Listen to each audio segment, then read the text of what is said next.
أفمن وعدناه وعدا حسنا فهو لاقيه كمن متعناه متاع الحياة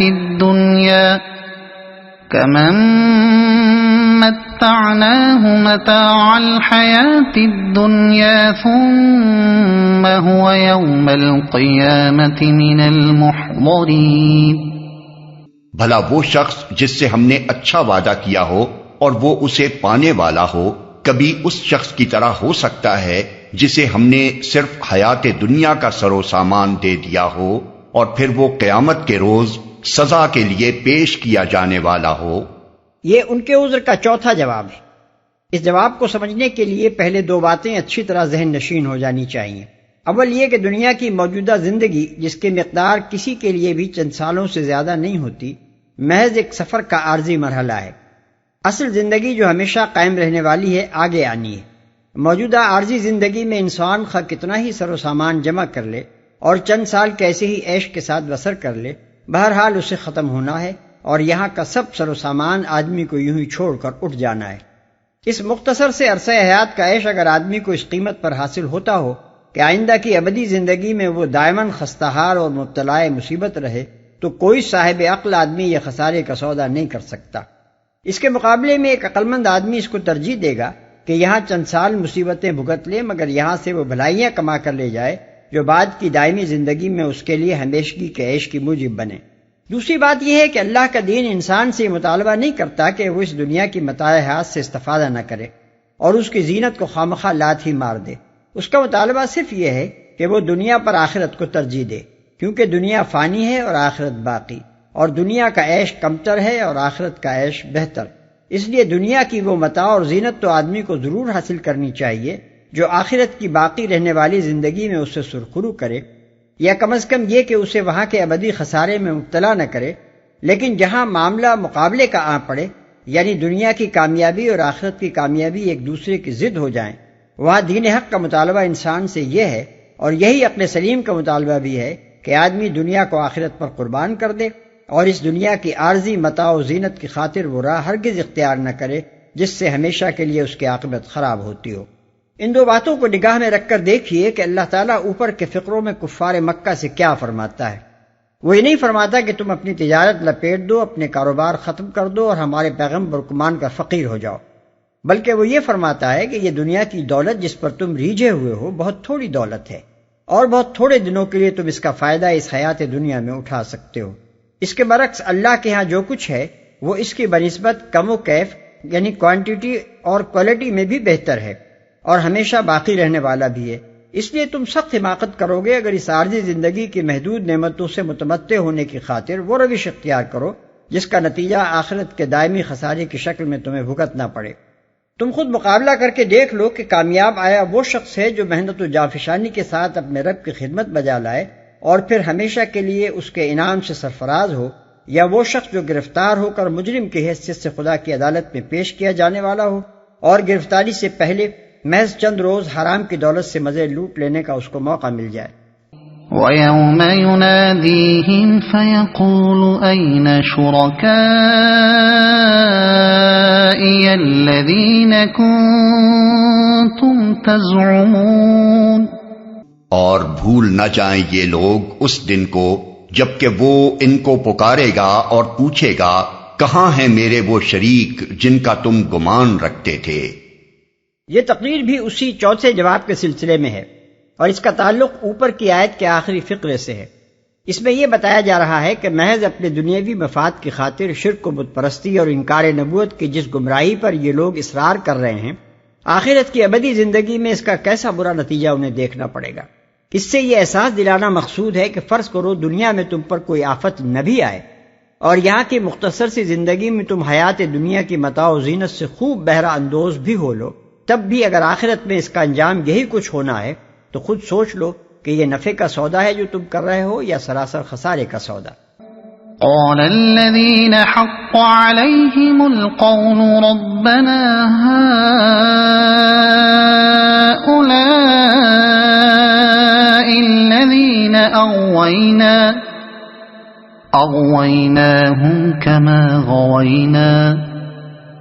تبرأنا إليك ما كانوا إيانا يعبدون. یہ قول جن پر چسپاں ہوگا وہ کہیں گے اے ہمارے رب، بے شک یہی لوگ ہیں جن کو ہم نے گمراہ کیا تھا، انہیں ہم نے اسی طرح گمراہ کیا جیسے ہم خود گمراہ ہوئے، ہم آپ کے سامنے برات کا اظہار کرتے ہیں، یہ ہماری تو بندگی نہیں کرتے تھے. یہ قول جن پر چسپاں ہوگا. اس سے مراد وہ شیاطین جن و انس ہیں جن کو دنیا میں خدا کا شریک بنایا گیا تھا، جن کی بات کے مقابلے میں خدا اور اس کے رسولوں کی بات کو رد کیا گیا تھا، اور جن کے اعتماد پر صراط مستقیم کو چھوڑ کر زندگی کے غلط راستے اختیار کیے گئے تھے. ایسے لوگوں کو خواہ کسی نے الہ اور رب کہا ہو یا نہ کہا ہو، بہرحال جب ان کی اطاعت و پیروی اس طرح کی گئی جیسے خدا کی ہونی چاہیے تو لازماً انہیں خدائی میں شریک کیا گیا. برات کا اظہار کرتے ہیں، یعنی ہم نے زبردستی ان کو گمراہ نہیں کیا تھا، ہم نے نہ ان سے بینائی اور سماعت سلب کی تھی، نہ ان سے سوچنے سمجھنے کی صلاحیتیں چھین لی تھیں، اور نہ ایسی ہی کوئی صورت پیش آئی تھی کہ یہ تو راہ راست کی طرف جانا چاہتے ہوں مگر ہم ان کا ہاتھ پکڑ کر جبراً انہیں غلط راستے پر کھینچ لے گئے ہوں. بلکہ جس طرح ہم خود اپنی مرضی سے گمراہ ہوئے تھے اسی طرح ان کے سامنے بھی ہم نے گمراہی پیش کی اور انہوں نے اپنی مرضی سے اس کو قبول کیا، لہذا ہم ان کی ذمہ داری قبول نہیں کرتے، ہم اپنے فعل کے ذمہ دار ہیں اور یہ اپنے فعل کے ذمہ دار. یہاں یہ لطیف نکتہ قابل توجہ ہے کہ اللہ تعالیٰ سوال تو کرے گا شریک ٹھہرانے والوں سے، مگر قبل اس کے کہ یہ کچھ بولیں جواب دینے لگیں گے وہ جن کو شریک ٹھہرایا گیا تھا. اس کی وجہ یہ ہے کہ جب عام مشرکین سے یہ سوال کیا جائے گا تو ان کے لیڈر اور پیشوا محسوس کریں گے کہ اب آ گئی ہماری شامت. یہ ہمارے سابق پیرو ضرور کہیں گے کہ یہ لوگ ہماری گمراہی کے اصل ذمہ دار ہیں، اس لیے پیرووں کے بولنے سے پہلے وہ خود سبقت کر کے اپنی صفائی پیش کرنی شروع کر دیں گے. یہ ہماری تو بندگی نہیں کرتے تھے، یعنی یہ ہمارے نہیں بلکہ اپنے ہی نفس کے بندے بنے ہوئے تھے. وَقِيلَ ادْعُوا شُرَكَاءَكُمْ فَدَعَوْهُمْ فَلَمْ يَسْتَجِيبُوا لَهُمْ وَرَأَوُا الْعَذَابَ لَوْ أَنَّهُمْ كَانُوا يَهْتَدُونَ. پھر ان سے کہا جائے گا کہ پکارو اب اپنے ٹھہرائے ہوئے شریکوں کو، یہ انہیں پکاریں گے مگر وہ ان کو کوئی جواب نہ دیں گے اور یہ لوگ عذاب دیکھ لیں گے، کاش یہ ہدایت اختیار کرنے والے ہوتے. پکارو اب اپنے ٹھہرائے ہوئے شریکوں کو، یعنی انہیں مدد کے لیے پکارو. دنیا میں تو تم نے ان پر بھروسہ کر کے ہماری بات رد کی تھی، اب یہاں ان سے کہو کہ آئیں اور تمہاری مدد کریں اور تمہیں عذاب سے بچائیں. وَيَوْمَ يُنَادِيهِمْ فَيَقُولُ مَاذَا أَجَبْتُمُ الْمُرْسَلِينَ فَعَمِيَتْ عَلَيْهِمُ الْأَنبَاءُ يَوْمَئِذٍ فَهُمْ لَا يَتَسَاءَلُونَ. فَأَمَّا مَن تَابَ وَآمَنَ وَعَمِلَ صَالِحًا فَعَسَىٰ أَن يَكُونَ مِنَ الْمُفْلِحِينَ. اور فراموش نہ کریں یہ لوگ وہ دن جبکہ وہ ان کو پکارے گا اور پوچھے گا کہ جو رسول بھیجے گئے تھے انہیں تم نے کیا جواب دیا تھا. اس وقت کوئی جواب ان کو نہ سوچے گا اور نہ یہ آپس میں ایک دوسرے سے پوچھ ہی سکیں گے. البتہ جس نے آج توبہ کر لی اور ایمان لے آیا اور نیک عمل کیے وہی یہ توقع کر سکتا ہے کہ وہاں فلاح پانے والوں میں سے ہوگا. وَرَبُّكَ يَخْلُقُ مَا يَشَاءُ وَيَخْتَارُ مَا كَانَ لَهُمُ الْخِيَرَةُ سبحان اللہ وتعالی عما یشرکون. تیرا رب پیدا کرتا ہے جو کچھ چاہتا ہے اور وہ خود ہی اپنے کام کے لیے جسے چاہتا ہے منتخب کر لیتا ہے. یہ انتخاب ان لوگوں کے کرنے کا کام نہیں ہے.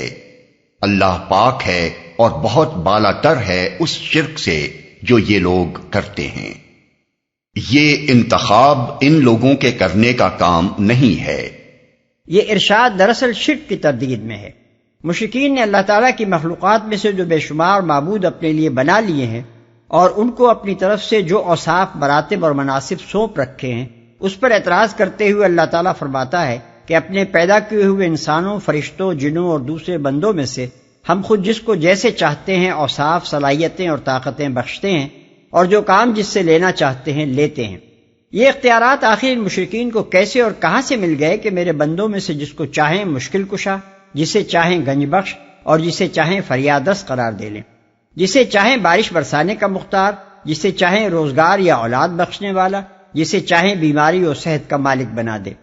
جسے چاہیں میری خدائی کے کسی حصے کا فرمانروا ٹھہرا لیں اور میرے اختیارات میں سے جو کچھ جس کو چاہیں سونپ دیں۔ کوئی فرشتہ ہو یا جن یا نبی یا ولی، بہرحال جو بھی ہے ہمارا پیدا کیا ہوا ہے۔ جو کمالات بھی کسی کو ملے ہیں ہماری عطا و بخشش سے ملے ہیں، اور جو خدمت بھی ہم نے جس سے لینی چاہی ہے لی ہے۔ اس برگزیدگی کے یہ معنی آخر کیسے ہو گئے کہ یہ بندے بندگی کے مقام سے اٹھا کر خدائی کے مرتبے پر پہنچا دیے جائیں اور خدا کو چھوڑ کر ان کے آگے سر نیاز جھکا دیا جائے، ان کو مدد کے لیے پکارا جانے لگے، ان سے حاجتیں طلب کی جانے لگے، انہیں قسمتوں کا بنانے اور بگاڑنے والا سمجھ لیا جائے اور انہیں خدائی صفات و اختیارات کا حامل قرار دے دیا جائے۔ وَرَبُّكَ يَعْلَمُ مَا تُكِنُّ صُدُورُهُمْ وَمَا يُعْلِنُونَ، تیرا رب جانتا ہے جو کچھ یہ دلوں میں چھپائے ہوئے ہیں اور جو کچھ یہ ظاہر کرتے ہیں۔ اس سلسلہ کلام میں یہ بات جس مقصد کے لیے ارشاد فرمائی گئی ہے وہ یہ ہے کہ ایک شخص یا گروہ دنیا میں لوگوں کے سامنے یہ دعویٰ کر سکتا ہے کہ جس گمراہی کو اس نے اختیار کیا ہے اس کی صحت پر وہ بڑے معقول وجوہ سے مطمئن ہے، اور اس کے خلاف جو دلائل دیے گئے ہیں ان سے فی الحقیقت اس کا اطمینان نہیں ہوا ہے، اور اس گمراہی کو اس نے کسی برے جذبے سے نہیں بلکہ خالص نیک نیتی کے ساتھ اختیار کیا ہے، اور اس کے سامنے کبھی کوئی ایسی چیز نہیں آئی ہے جس سے اس کی غلطی اس پر واضح ہو، لیکن اللہ تعالیٰ کے سامنے اس کی یہ بات نہیں چل سکتی۔ وہ صرف ظاہر ہی کو نہیں دیکھتا، اس کے سامنے تو آدمی کے دل و دماغ کا ایک ایک گوشہ کھلا ہوا ہے، وہ اس کے علم اور احساسات اور جذبات اور خواہشات اور نیت اور ضمیر ہر چیز کو براہ راست جانتا ہے۔ اس کو معلوم ہے کہ کس شخص کو کس کس وقت کن کن ذرائع سے تنبیہ ہوئی، کن کن راستوں سے حق پہنچا، کس کس طریقے سے باطل کا باطل ہونا اس پر کھلا، اور پھر وہ اصل محرکات کیا تھے جن کی بنا پر اس نے اپنی گمراہی کو ترجیح دی اور حق سے منہ موڑا۔ وَهُوَ اللَّهُ لَا إِلَٰهَ إِلَّا هُوَ لَهُ الْحَمْدُ فِي الْأُولَىٰ وَالْآخِرَةِ وَلَهُ الْحُكْمُ وَإِلَيْهِ تُرْجَعُونَ۔ قُلْ أَرَأَيْتُمْ إِن جَعَلَ اللَّهُ عَلَيْكُمُ اللَّيْلَ سَرْمَدًا إِلَىٰ يَوْمِ الْقِيَامَةِ مَنْ إِلَٰهٌ غَيْرُ اللَّهِ يَأْتِيكُم بِضِيَاءٍ أَفَلَا تَسْمَعُونَ۔ وہی ایک اللہ ہے جس کے سوا کوئی عبادت کا مستحق نہیں، اسی کے لیے حمد ہے دنیا میں بھی اور آخرت میں بھی، فرما روائی اسی کی ہے اور اسی کی طرف تم سب پلٹائے جانے والے ہو۔ اے نبی ان سے کہو، کبھی تم نے غور کیا کہ اگر اللہ قیامت تک تم پر ہمیشہ کے لیے رات طاری کر دے تو اللہ کے سوا وہ کون سا معبود ہے جو تمہیں روشنی لا دے؟ کیا تم سنتے نہیں ہو؟ قل أرأيتم إن جعل الله عليكم النهار سرمدا إلى يوم القيامة من إله غير الله يأتيكم بليل تسكنون فيه أفلا تبصرون۔ ان سے پوچھو، کبھی تم نے سوچا کہ اگر اللہ قیامت تک تم پر ہمیشہ کے لیے دن طاری کر دے تو اللہ کے سوا وہ کون سا معبود ہے جو تمہیں رات لا دے تاکہ تم اس میں سکون حاصل کر سکو؟ کیا تم کو سوچتا نہیں؟ وَمِن رَحْمَتِهِ جَعَلَ لَكُمُ اللَّيْلَ وَالنَّهَارَ لِتَسْكُنُوا فِيهِ وَلِتَبْتَغُوا مِن فضله ولعلكم تشكرون ويوم يناديهم فيقول أين شركائي الذين كنتم تزعمون. یہ اسی کی رحمت ہے کہ اس نے تمہارے لیے رات اور دن بنائے تاکہ تم رات میں سکون حاصل کرو اور دن کو اپنے رب کا فضل تلاش کرو، شاید کہ تم شکر گزار بنو. یاد رکھیں یہ لوگ وہ دن جبکہ وہ انہیں پکارے گا، پھر پوچھے گا کہاں ہیں میرے وہ شریک جن کا تم گمان رکھتے تھے. وَنَزَعْنَا مِن كُلِّ أُمَّةٍ شَهِيدًا فَقُلْنَا هَاتُوا بُرْهَانَكُمْ فَعَلِمُوا أَنَّ الْحَقَّ لِلَّهِ وَضَلَّ عَنْهُمْ مَا كَانُوا يَفْتَرُونَ. اور ہم ہر امت میں سے ایک گواہ نکال لائیں گے، پھر کہیں گے کہ لاؤ اب اپنی دلیل. اس وقت انہیں معلوم ہو جائے گا کہ حق اللہ کی طرف ہے، اور گم ہو جائیں گے ان کے وہ سارے جھوٹ جو انہوں نے گڑھ رکھے تھے. ایک گواہ نکال لائیں گے، یعنی وہ نبی جس نے اس امت کو خبردار کیا تھا، یا انبیاء کے پیرووں میں سے کوئی ایسا ہدایت یافتہ انسان جس نے اس امت میں تبلیغ حق کا فریضہ انجام دیا تھا، یا کوئی ایسا ذریعہ جس سے اس امت تک پیغام حق پہنچ چکا تھا. لاؤ اب اپنی دلیل، یعنی اپنی صفائی میں کوئی ایسی حجت پیش کرو جس کی بنا پر تمہیں معاف کیا جا سکے، یا تو یہ ثابت کرو کہ تم جس شرک، جس انکار آخرت اور جس انکار نبوت پر قائم تھے وہ برحق تھا، اور تم نے معقول وجوہ کی بنا پر یہ مسلک اختیار کیا تھا، یا یہ نہیں تو پھر کم از کم یہی ثابت کر دو کہ خدا کی طرف سے تم کو اس غلطی پر متنبہ کرنے اور ٹھیک بات تم تک پہنچانے کا کوئی انتظام نہیں کیا گیا تھا.